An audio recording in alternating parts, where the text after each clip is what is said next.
All right. Well, welcome back to Benefits of Bipolar. We have an extremely special guest today that I've been really excited about since I reached out to him, and he was gracious enough to say yes. We have Major, and I want to get this right, Major General Gregg Martin, U.S. Army retired and a PhD. Yes, That is correct. So quickly, what's your PhD in? it was an interdisciplinary PhD between civil engineering and public policy. Wow. Awesome. Awesome. I mean, so start there, and then let's get to what's behind me and behind you there. You've also now written a book about what it's been like to live with bipolar disorder and a lot of amazing tips on how you've gotten through and found recovery and stability living through bipolar disorder. Do you want to take a minute and just give us a brief overview of that, and then we'll hit it again bigger at the end? Sure.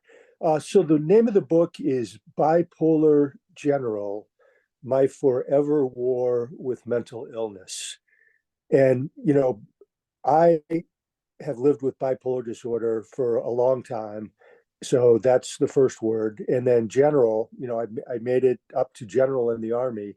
And it's a forever war because bipolar disorder never goes away. Once you have it, you always have it, and you have to manage it like a chronic disease.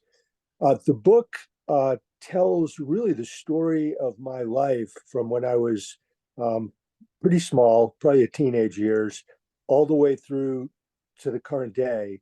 And it goes into my service and success as an Army officer, my bipolar crisis that really hit hardest from 2014 to 2016, when I really dove into bipolar hell, with terrifying psychosis and hopeless depression. And then my journey of recovery, how I came up out of the pit and sort of restored myself and started rebuilding my life. And then my new life, which is part of the recovery, but I've really created a whole new life living down in Florida. So that's kind of in a nutshell what it's about. And it also gives quite a few lessons learned and tips on how to deal with bipolar disorder, how to manage it, how to build a new life, how to recover, and then what friends and family and colleagues can do to help a person who maybe is afflicted with bipolar disorder to see the symptoms and help them get medical help. So that's kind of it in a nutshell. That's amazing. That's amazing. And I guess you say that's I guess that's it. That's kind of everything why I wanted to have you on. I think in talking to other people I've had on, a lot of our experiences are similar. Now, as we mentioned before, you are a Major General, 2-star, I believe you made it. Is that correct? Yes. I mean, it's incredible, and thank you again for your service. Before we get into the bipolar aspect of it, we really appreciate that as well. But to kind of jump back, I want to go back kind of to the beginning here. As far as you say, I believe you said before that you believed you were predisposed or had somewhat of an extra energetic childhood. I think the conventional wisdom is bipolar usually gets diagnosed 16 to 25, right? I'm starting to believe, looking back at my own childhood and speaking with therapists and my family and putting that together, I believe it might start much younger than that, or there may be signs of it much younger than that. Can you tell us about your childhood and kind of if you agree with that or not? Yeah. I now know and understand, having worked with some really world-class psychiatrists, that I was born with the genetic predisposition for bipolar disorder. Now, it wasn't triggered until 2003, and I was born in 1956, but I did have the gene. I also was living on the bipolar spectrum pretty much my whole life from teenage years on. And what in another way to think about it is that I had a bipolar brain. Even though I didn't have the onset of full bipolar disorder yet, I had a bipolar brain, the predisposition, and I was living on that spectrum. In a way to think about bipolar disorder is you don't suddenly go from not having it to suddenly having it. There's now a theory that's really cool. It's called the kindling theory, and it really compares bipolar disorder to building a fire when you're outside. And so the way you build a fire is you put in some little twigs, then some bigger twigs, then some little sticks, some bigger sticks, maybe a little log, and then a big log, and then a really big log.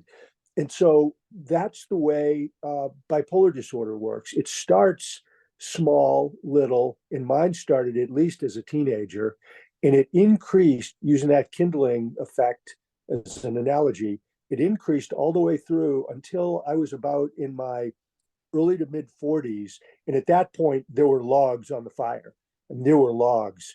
And then the logs started getting bigger and bigger throughout my 40s into my 50s. And by the time 2014 came, where I was 58 years old, that's when I went into full blown bipolar disorder. That was a raging bonfire. I mean, and so I just think it's really important to think of it as this glide path that then went into full blown. Absolutely. And I love that. That is one of the best ways I've heard it explained, and I'm going to use that. I'll give you credit, but I love that so much. But so can you share, I guess, what some of those initial, when you say, because I couldn't agree with you more either on the spectrum side of it. It slowly builds, and it's not always one or the other. It's not always up and down. Your whole life it changes. What was it like when you were younger, when it wasn't, as you said, full-blown bipolar yet? What did kind of that kindling look like, and those smaller branches kind of look like as you were younger? Well, I was characterized with, very high energy, high enthusiasm, lots of drive, creativity, really good problem solving skills, extremely positive and optimistic and extroverted. And those traits are what is called a hyperthymic personality. And so there's a condition on the spectrum of bipolar disorder called hyperthymia. The opposite of hyperthymia is dysthymia. And so what hyperthymia does is it creates in the person a near continual case of mild mania. And then that is reflected in the energy, the drive, and so forth. Whereas the other end, dysthymia, is just the opposite. It's a near continual case of some level of depression. And so I was lucky because with hyperthymia, what it does is it takes your whatever talents and abilities you have, and it lifts them up, amplifies them, boosts them. So I was, all through grade school, high school, West Point, where I went to college, my early years in the Army, where I went to Army Ranger School, and then I was a platoon leader and a company commander. I had just incredible drive, was super successful, student, athlete, leader. It was kind of like everything I touched turned to gold. And it was largely because I did have innate talent, but this hyperthymia just gave me such a boost. And, that just kept going up. There was a point where the Army said, Greg, we want to send you to graduate school at MIT, and your mission is to get a master's in engineering. And so I came out of there with 2 masters and a PhD. I mean, who does that? Like nobody. But it was because of my, my pre-bipolar condition. And your Um, talent. yeah, And that's your exactly talent. right. Keep some And credit there. right. And when I was a young officer in Germany, I ended up, just for something to do, ran 7 marathons in 2 years, all under 3 hours, including a 2:36. And learned we would go down, like we would work all week, and on a Friday night we'd drive from central Germany, down to Austria or Switzerland, ski like mad lunatics the whole weekend. I mean, really skiing hard. And then we drive home on Sunday night and get home, get practically no sleep, then get up and work all week again, and then go do it again. And that was just sort of the way I lived. Right, right. I wish I could say it sounded familiar, except for you could substitute all of the success that you had and picture it just ramping up my ability to drink 4 days on end and can and actually go to work and everything, which it sounds like, even though it's completely different ways, you were building it through success and those logs were adding on even through these major successes and doing well. Mine were adding on over and over, but I think with the hypomania and when you were younger, I'm sorry, you said hyperthymia. Yeah, Yes, hyperthymia. thank you. I always mess that one up, but the two are related. It delayed my diagnosis as well, because there were moments where I thought I was doing better. Right. I could pull it together. It was momentary. It was a couple weeks at a time, and then I fell off. But so that makes a lot of sense. So I don't mean to fast forward through your army career, but for my audience, I think the bipolar specific stuff is a little bit more helpful. Can you describe, to fast forward, what that full blown mania looked like, but also how you felt in that moment? I mean, it must have been, to be in the setting you were in, terrifying, scary. I mean, can you get into that a little bit for us? Sure. So my onset was 2003 during the Iraq War. I was 47. And my bipolar disorder was unknown, undiagnosed, unrecognized. Nobody knew, including me, that I had bipolar disorder. And so my manic highs started going higher and higher over the next 11 years. My depressive lows started sinking lower and lower until by 2014, finally, the huge log on the fire into a raging bonfire, I went into full blown mania. And I would describe it as being in a state of madness, a state of insanity. My grandiosity was off the charts. I believed I was the smartest guy in the world, that I held the key to world peace, that I was anointed, I was God's apostle in the US military to transform it and make it better. So Um, just really quickly, because I think it's hard for some people to understand, you, in the moment, you actually felt, so how did you manage that in the moment? Did you then pass those thoughts on to other people with that message saying you were the apostle from God, or what did that look like with the people I around you? so I didn't come out and say I'm God's apostle. I did say I have the key to world peace, and here's how we can do it. It was Okay. through this idea I had called Global Security University, which really wasn't a bad idea, but it was, not achievable probably in our lifetime. But so I didn't tell people a lot of what I was experiencing in the full blown mania. Like I didn't tell anybody about my hallucinations. I didn't tell many people about my delusions, my paranoid delusions. Um, but I lived out this religiosity, which was another of the big symptoms, where I was doing about 25 to 30 major religious events per week. I mean, multiple, church services, multiple Bible studies, prayer breakfast, discipleship training, and on and on. I was just, way over the top in terms of religiosity.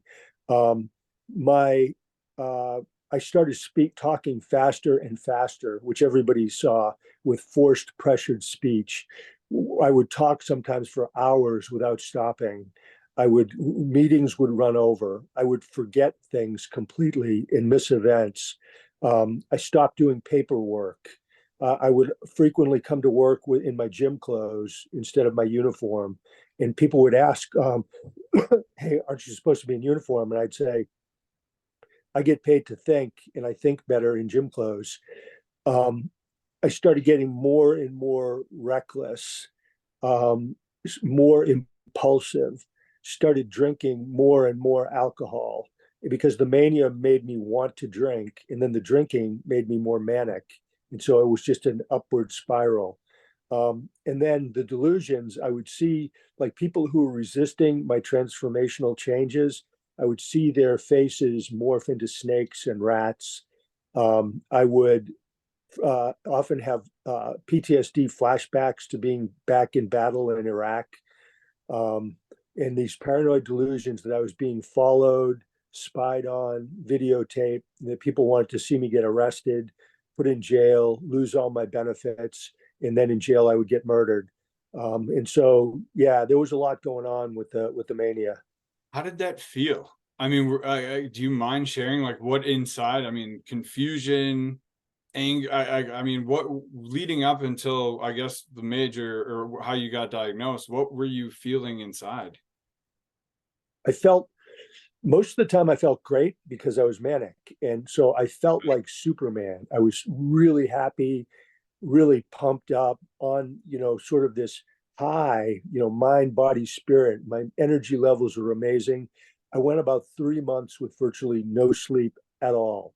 I mean, it felt wonderful. I would go out on, bike rides around Washington, D.C. at 2, 3 in the morning, and I would hallucinate that I could lift up off the ground and fly on my bike, flying over the ground.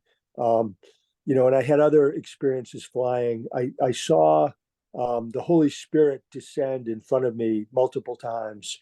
But sort of a terrifying hallucination was seeing demons and the devil flying and trying to attack our house. And then I put up Bibles and crosses and crucifixes, and I saw the same ones again fly towards the house and then do a U-turn and fly away. And that was kind of creepy, seeing these demons. And the thing about hallucinations is you believe in your brain it's real. I mean, the things you're seeing, feeling, hearing, smelling, they're not like make pretend, they're real. And with delusions, you're believing things to be true that are in fact not true, but in your mind they're absolutely true.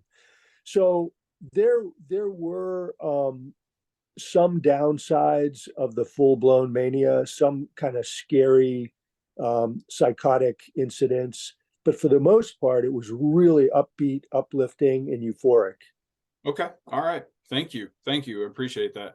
I've never reached a full-blown mania myself, so the more I can learn about it and everybody else, I know I've had a lot of questions on it. And so, but it's good for people to realize, because if they're going through that or if they're ever questioning, it's good for them to know what we're trying to do here is educate people. So how were you actually diagnosed then? Well, when I was in full-blown mania, remember I said it was unknown, unrecognized for 11 years. Yep. Well, when I was in full-blown mania, people noticed. People said, "Whoa, there's something seriously wrong with General Martin." And what they did to in response was they wrote anonymous letters up to my chain of command, to my boss, saying, "Here are the things we're seeing. Here are the things he's doing. He's coming into our classrooms and our lecture halls, and he's taking over, and he's talking about his vision for world peace and things like that." And so enough of these came in where my boss who was the chairman of the Joint Chiefs of Staff, he became alarmed and he did an assessment and an investigation, and that caused him to remove me from command of National Defense University. And so what happened then is he called me into his office. I got a report to the chairman, and he said, "Greg, you've done an unbelievable job. I give you a grade of A plus. Nobody could have done what you did, but your time at National Defense University is over. You have till 5 p.m. today to resign, or I'll fire you. And oh, by the way, you need to get a mental evaluation this week." So I went in and got 3 psychiatric evaluations, and all 3 said, "You're perfectly fine. There's nothing wrong with you. You're fit for duty." And so what that did is it sent me into a rage, and it confirmed my worst suspicions about those paranoid delusions that people were out to get me. Because then I said, wait a second, there's nothing wrong with me at all. They were plotting against me. And so I went into anger, rage, bitterness for about a month or so. But then, what goes up must come down. So I went so high on mania that I had to come down on depression. And so over a couple of months, I crashed into depression, November of 2014. That was the first time that I knew something was wrong with me.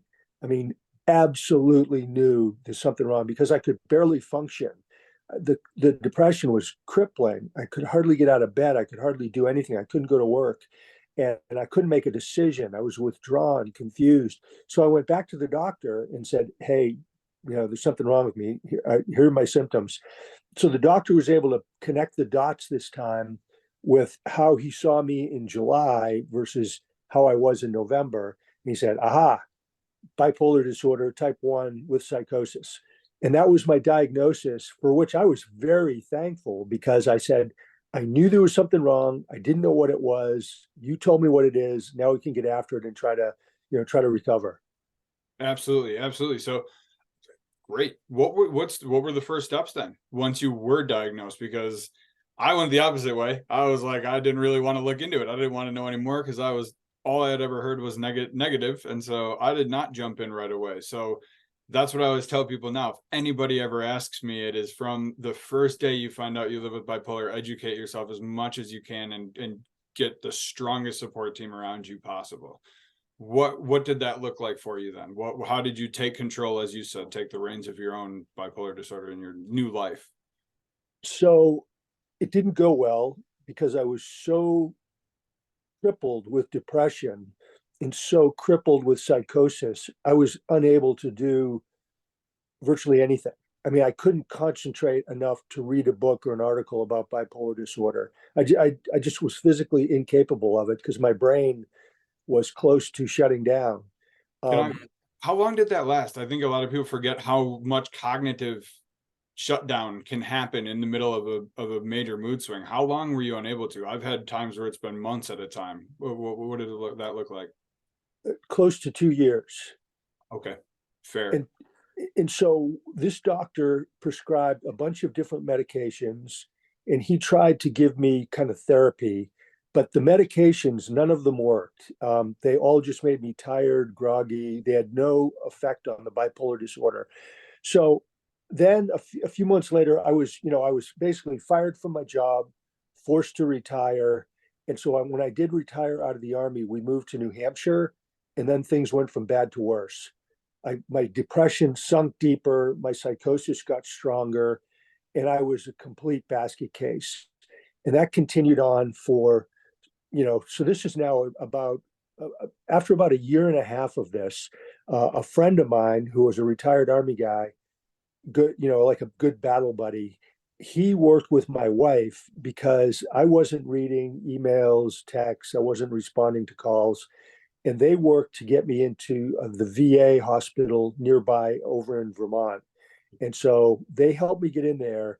And once I got there, they admitted me into the inpatient program, which I can talk about, why they made that decision.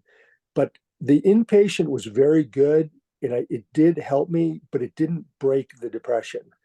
It wasn't for almost another 6 months when my wife called the doctor and said, hey, we have to try something stronger. And he prescribed lithium. And lithium was the game changer for me, where literally within 3 days, my depression went away, the psychosis pretty much vanished. And that's when I began my journey to recovery. And That's that was 7 years ago. okay. Okay, so about 2014 is when you found lithium then? 2016. 16. Thank you for that. That 14 in my head. So that's wow, that's so do you think it might have been, obviously the lithium was a huge part of it, but do you think all of those years of build up to the full-blown mania and the mania and the lack of sleep for 3 months, do you think it would have taken your body a year and a half, 2 years to recover just from all of that regardless? That is a great question. I never thought of that. I would say there's probably a pretty good chance, because the mania actually takes quite a heavy toll on you physically, on your organs, on your heart. Um, I never thought of that, but I'd say there's probably a pretty good chance, because think about it. I was mostly manic, mostly for 11 years. I'd say three quarters to 85% of my time was manic, and only a smaller portion was depressed. And so, I've had more than one doctor tell me that I'm lucky I didn't die of a heart attack, that I didn't have a stroke, that I didn't die of some other, failure of my body. So, like we talked about, what goes up must come down. So I was up for so long that I came down, and I was in the pit for 2 years. So yeah, that's a great thought. I think I think about that a lot, because one of the most important things I try and tell people is forgiveness as well. If you go through an extended period of hypomania or mania and then an extended period of depression afterwards, both of those are going to take your body and your mind time to recover from. And you always have, in my mind, you always have to be willing to give yourself that time and the forgiveness to not hold it against yourself. Like, why did it take me so long? Well, it's not always your choice when you're living with this illness. Right. Yeah. The forever work Yes. part. Yeah, absolutely. So yeah. And, Oh, go and ahead. you know, the people often ask, you know, do you ever want to stop taking your medications? And I am so terrified of going back into a full relapse of mania and depression that I take my meds every single day without failure because I never want to go there again. Same. And I do feel lucky about that, because I've talked to a lot of people and I've heard a lot of people who don't feel that way. And for me, it's just like it was the only thing in my life that I've ever taken that took away the suicidal thoughts that I lived with for 20 years. I never want to go back to that again. I'll never go off my medications unless they stop working. Yeah, So same here. we're on the same page there. And that, at least we can hammer home that message, if nothing else. Take your medications, listen to your doctors. Yes. So I guess we'll hit that for a second. Did you, in those throes of depression, if you don't mind me asking, did you ever deal with the suicidal ideations or suicidal thoughts, or did you ever come close to think, how did that look for you? Yes. So during that period, I would say every single day I wanted to die. And, you know, when I would go to bed at night, I would, you know, my little silent prayer would be, God, you know, just take my life tonight so I don't wake up in the morning because I'm no good. My life is a failure. You know, my wife would be better off without me. My family would be better off. So just take my life. Um, That's so and important. Those are the thoughts. I think most of it's not, I want to die. Necessarily, it's not, I want to end my life. It's all of the other things that we don't want to hurt other people is generally right. the biggest thing, or be a burden. So the doctors at the VA, Veterans Administration, they told me that my suicidal ideations were quote unquote passive ideations, where and I was lucky because an active ideation is where you actively want to take your life, and then there's a good chance you'll develop a plan, and then a good chance you'll go do it. But when I went to the doctor, he said, you know, he asked the typical question: Are you thinking about killing yourself? No. Hurting others? No. And then he said, do you have any morbid thoughts of death or dying? I said, yeah, I do. I have them all the time. I have them every single day, continuously. And he said, well, tell me what they are. And I said, well, number one, um, I get people that have been spying on me. They get me arrested, convicted, put in jail. And in jail, I'm beaten and I'm stabbed to death. And I die face down, gurgling in a pool of my own blood on a cold prison floor. And then the second one is that this invisible force grabs me and throws me underneath a rapidly moving 18-wheeler truck, and it rips my arms and legs and head off. And I see you know, these bloody limbs go flying everywhere. And he said, whoa, that's really serious because that's a passive suicidal ideation. And it can morph almost instantly from a passive to an active to an actual the act of committing suicide. So he said, you know, you need to stay with us. So I went 2 weeks in the locked um, psychiatric ward, which was one of the best things I've ever done. It was fantastic. The doctors, they were so good, so professional, and they helped me a lot. But they still didn't get the medication right. So I never did come out of my depression. Um, but and then I spent 4 more weeks living in a dorm room inside the hospital. So I was actually at the hospital for 6 weeks. Wow. Wow.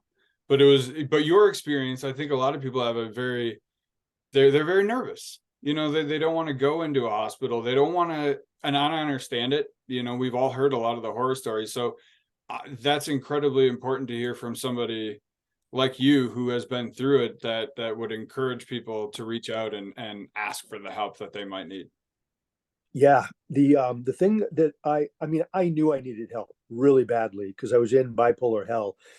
And the doctors, they had a little multidisciplinary team with, psychiatrists, psychologists, nurses, chaplain, et cetera, pharmacologists.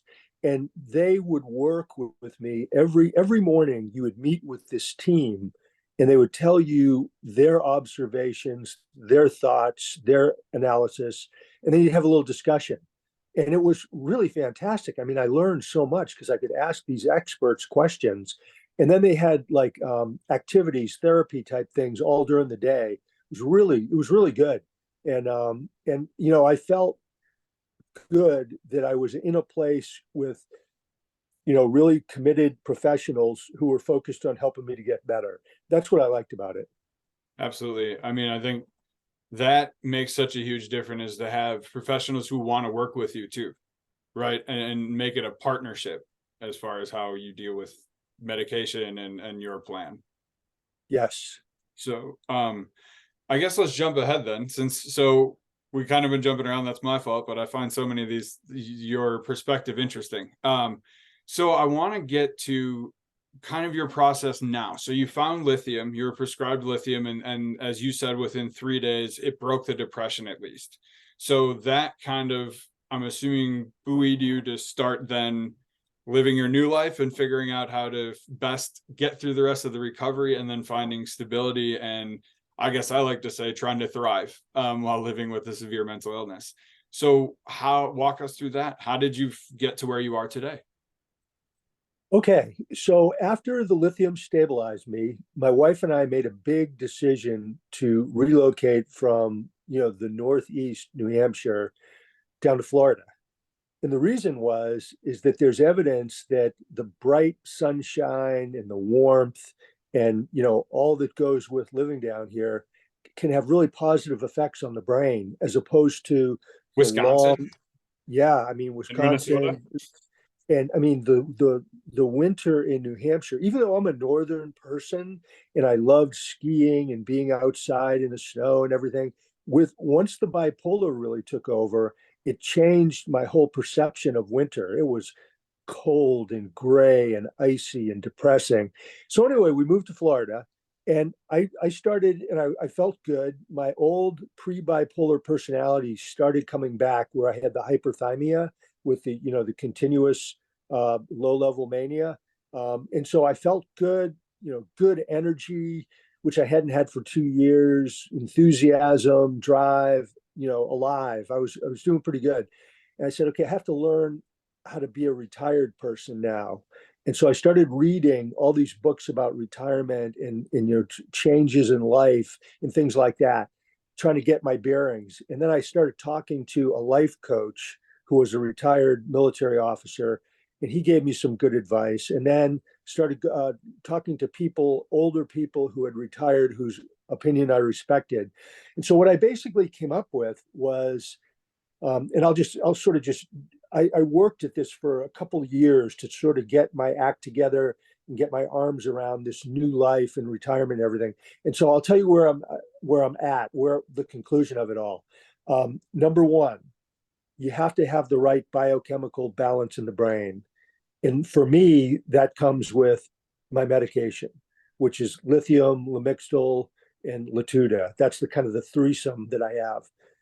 Number two, you have to get therapy because this is a this is a hard illness, and a therapist is trained in this stuff. A lot of them have PhDs in psychology, and they can help you think your way through complicated situations that are even more complex because of bipolar disorder.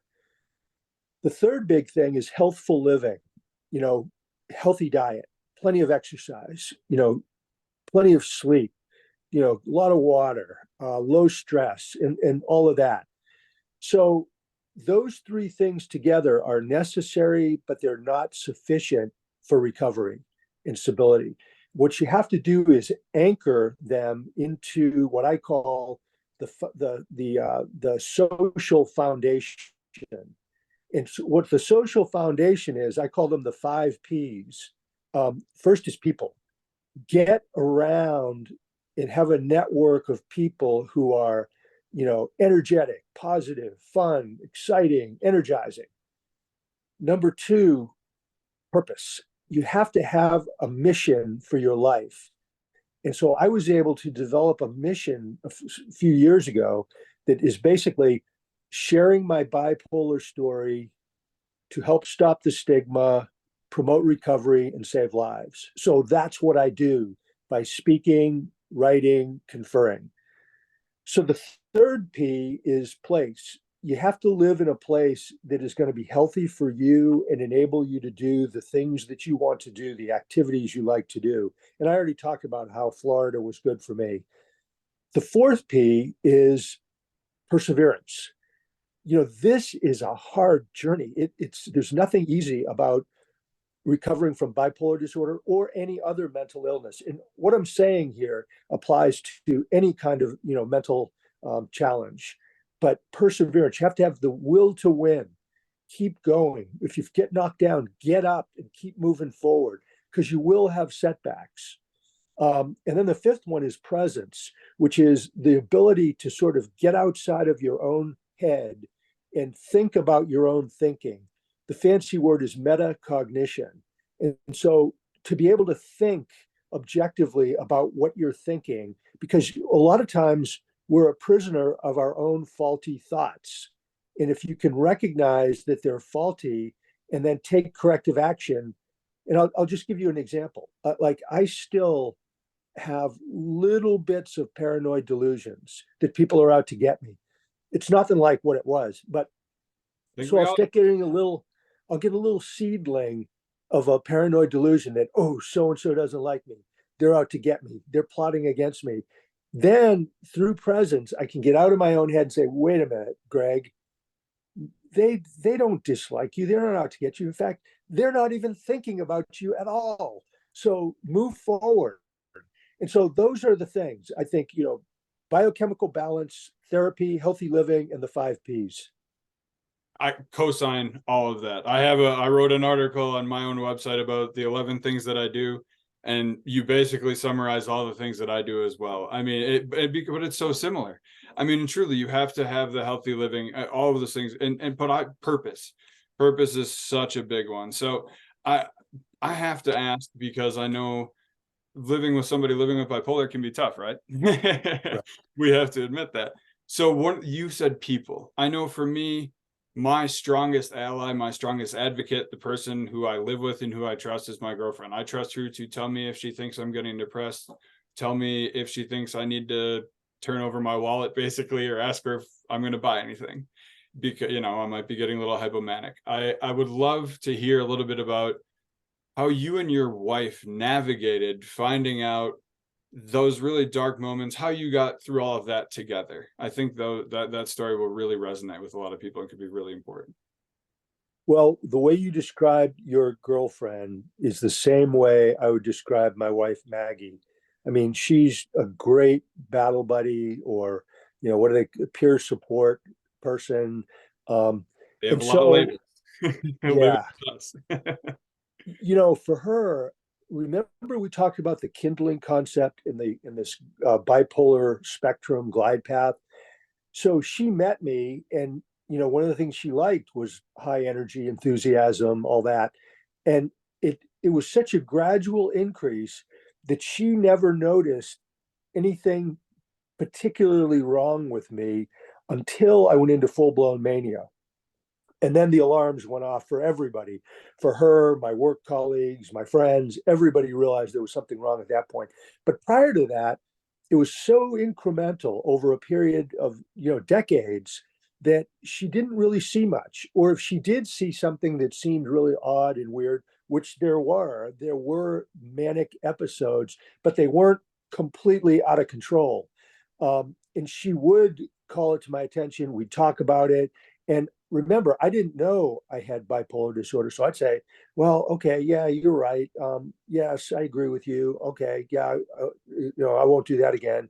And so everything was fine until I went into full blown. And then she knew something was really wrong.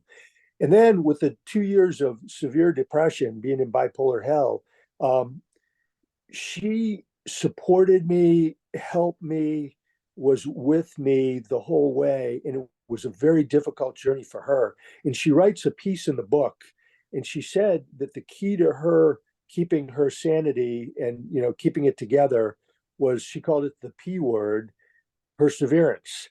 Sure. That she just, it was like one day at a time, one foot in front of the other, just keep going, and not expect some kind of miracle, but just keep moving forward.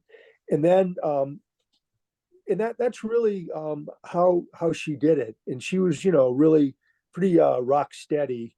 And then since we moved down here, and I've been on this recovery journey, new life, her big thing is she keeps a close eye on me, and we're mostly concerned about going back into hypomania and, heaven forbid, mania, because that would be really bad. But so she kind of monitors and helps me figure out triggers, um, both good triggers, bad triggers, but things that really flip a switch with me. And then she kind of counsels me about my behavior and what I'm doing, and that it could lead to bad places. I don't mean to smile, laugh, and interrupt, but I just know what you're saying. It's the counseling. Yep, it's like she's right. I can't correct. I can't get mad. Right. But that trust is why it's so important. Because I trust her so much, it's like I usually just end up putting my head down and being like, all right, you're right. Let's figure this out together now. Thank you. Yes, I agree. That's awesome. That's awesome. So I don't know. I don't want to take up too much of your time today, General. So I'll give you one more question, or we can jump into the book. I'll leave it up to you. Oh, you can take as much time as you need. Okay. All right. I'm sorry. I know you've had a lot, so I'm just so curious. So you said you have two sons who live with bipolar. Is that Yes. correct? So how has that within a family, how have you all navigated that together? Obviously, I'm assuming the perseverance is something that you and your wife have both, and acceptance and understanding. It seems like what you two have built so strongly between you. I'm assuming you've done that with them as well. But have you all had episodes at the same time, or how have you all navigated that? Just something that I saw in your story that was really intriguing. Well, my oldest son, his onset was in 2001 when he was 17. So that was his onset. And he went into terrible depression, incredible mania, where he did amazing things as a pianist and an artist, that was just fueled by the mania. And then he crashed again into depression. And so he's had a continuous struggle of ups and downs since he was 17, and he's 40 now. So life's been hard. It has not been easy. Very, very talented, intelligent, um, person, but everything has been hard for him. And then the same for my youngest son. And he started with, his first diagnosis was depression, but then later they diagnosed him with bipolar disorder, and the same kind of thing. And he's an artist, and he just a hard life, just difficult, lots of ups and downs, and failures at in school, in jobs, in life.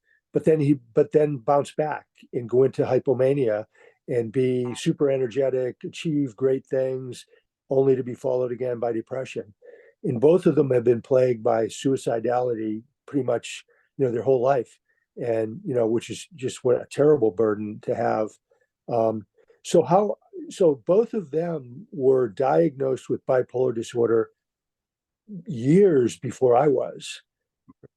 Even though my onset was in 2003, so my onset was probably, roughly in the same ballpark of time, but theirs got identified and diagnosed earlier, and mine was later. I Yeah. would say that it's definitely been, tough on my wife, their mother. But I think one of the things it's done is it's kind of created a unique bond between us, that we all have this, really deadly disease that, can destroy your life and ruin your marriage, your career, finances, lead to addiction, homelessness, prison, suicide. But of course, the good news is that if you manage it the way we talked about a few minutes ago, you can live a happy, healthy, purposeful life. And I think that we have kind of bonded with bipolar disorder, and both of them are very good and really have great instincts at identifying in me either a rise towards hypomania or towards depression. And that's really helpful to have a couple more, calibrated eyeballs to kind of keep an eye on me, and I can kind of do the same for them. That's really So unique. that's kind of how we did it. Yeah. Yeah. I mean, and in some ways it's got to be helpful for them to have a father who at least now, or, along the way has been able to actually understand what it is like to wake up feeling that way every day and going to bed feeling that way every Right. day. It's taken me years, and I don't blame them. I blame them for absolutely nothing, but it's taken me years to get through to my dad, and now he understands, I think, but what it's been like. He didn't understand. It's like, no, Dad, I felt like I wanted to take my own life every single day for 20 years. But that's now my biggest red flag. And so when you said earlier about the red flags, that's the more eyes, the more help, the therapist, the wife, your sons. For me, it's my siblings. As many eyes I feel like as I can have on me to help me, I'm open to it. And it's Yes, to do I all that for agree. each other. You almost have eight eyes on each other at all times. Right. Exactly. Yeah, That's it definitely takes a team to pull out of the pit and a team to stay healthy. absolutely.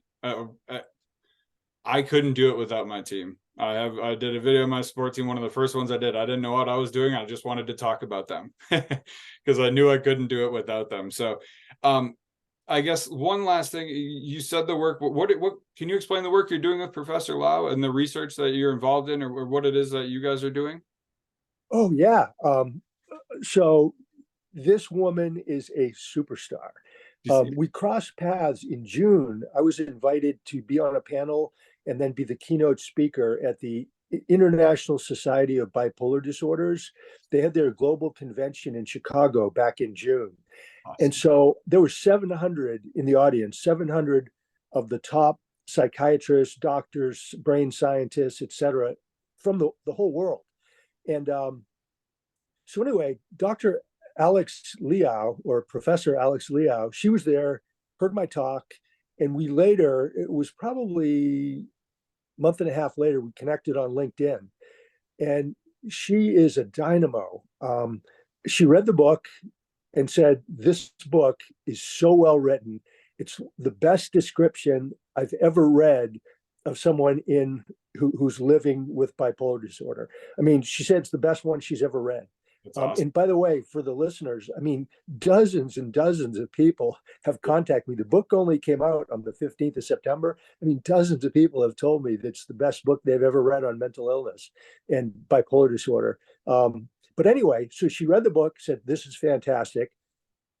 Can I use a piece of it to teach my medical school class at University of Illinois, where she teaches in the medical school?" And I said, "Absolutely, go for it." So she took pieces out of the book and is using it to teach her medical school students, the up and coming psychiatrists. That's awesome. Then she said, we talked all about the book, and then she said, "Hey, look, we've got a podcast at the University of Illinois. I'd like to get you on it and talk about, your book and your life and everything." So we did that. We did a podcast. Next week, we're going to do a joint podcast where she, the psychiatrist, is going to question me, the bipolar person, and we're gonna kind of go back and forth. She invited me to come to University of Illinois and do grand rounds where I'm the featured speaker to the whole med school. Then she had me in as a guest lecturer to her med school class. And then let's see what else. Oh, and then she's got some research projects going on, and she's invited me to be on her team as what they call a expert by lived experience. which Wow. is something that's really big in the medical scientific community these days. It's just new in the last couple of years, where it's great to have a bunch of professors and doctors and scientists. That's wonderful. But think how much better it would be if you brought in someone who actually experienced it. So so they're now doing that routinely. And so she has embraced me as, kind of her expert. And so she's phenomenal. I mean, she's an absolute rock star who I have learned just in the last month and a half. I've learned so much from her. It's been unbelievable. So that's Professor Leow. That's amazing. I could just see that this is the most excited I've seen you yet talking about something today, and I can see why. If you ask anybody, that would be. I didn't even know they were doing that, and I've been talking about how I wanted to do that with somebody in the future, anyways, because having an outside voice, not even an outside voice, an inside voice, somebody who's lived with it every single day, their entire life, who better are you going to learn from? I've always thought if you have somebody Right. who's in crisis, I can lend a hand in a very small way, maybe in a big way, on a word or two or something that might help, because you've been through even more and have even more perspective and even more knowledge of it. So I want to thank you, and please pass this along to her. Maybe she'll see that, but I want to thank her personally as well for what she's doing, because the more research, the more help we can get for everybody. That's really why we're out here doing what we're doing. So I don't want to take up more of your day today, General. I want to thank you so much. You have promoted your book in the best way. I cannot wait to read it myself. I wasn't able to get it here in time. But is there anything else you want to say about it? Anything else you want to promote about it? Anything else you want to say in general? Yeah, just thanks for asking. I would say, go check out my website, which is www.bipolargeneral.com. So check out the website. If you hit the website, it'll go right to the landing page, which will be the book, and it'll connect you. You can click on Amazon, which, by the way, Amazon has actually flagged the book now as a bestseller after Love that. after just a little over a week. I But saw it. but Number one in so coping with bipolar disorder, General. right. And so then it's got Barnes and Noble, and then the publisher of the book was the Naval Institute Press. So you can get to any one of those three. Just go to my website. Beautiful. That's easy way. But if you want to just go straight to Amazon, just make sure you put in Bipolar General in whatever search you're doing, and that should take you right to it. Now, if somebody says the book is not available, they're wrong. It's Okay. incorrect. It's Okay. because there was a corrupt link that was out there for about several days or a week, and so this corrupt link may still be floating around. But if you get that signal, just go somewhere else and get the book, because I get it's definitely available. Yeah, because so I saw it available earlier today. I have a link up on my Instagram stories right now. When we publish this, I'll make sure to put the www.bipolargeneral.com. Correct? Yes, I'll make sure right, to and have that's that. one word. Yep, bipolargeneral.com. I'll have that in the description. I'll put it on my Instagram. I'll make sure that it's plastered everywhere for you. We'll funnel as many people there for you as you can, because frankly, I read through it. I found it myself. I found you on General Gregg's Corner, actually, a couple years ago on International Bipolar Foundation. So I've been kind of following you along in this process. Like I mentioned on Instagram today, I've been inspired since the minute I saw you on General Gregg's Corner. There aren't many men that I could find, especially a couple years ago, talking about it. You were the first one that I found. So I personally want to Wow. thank you.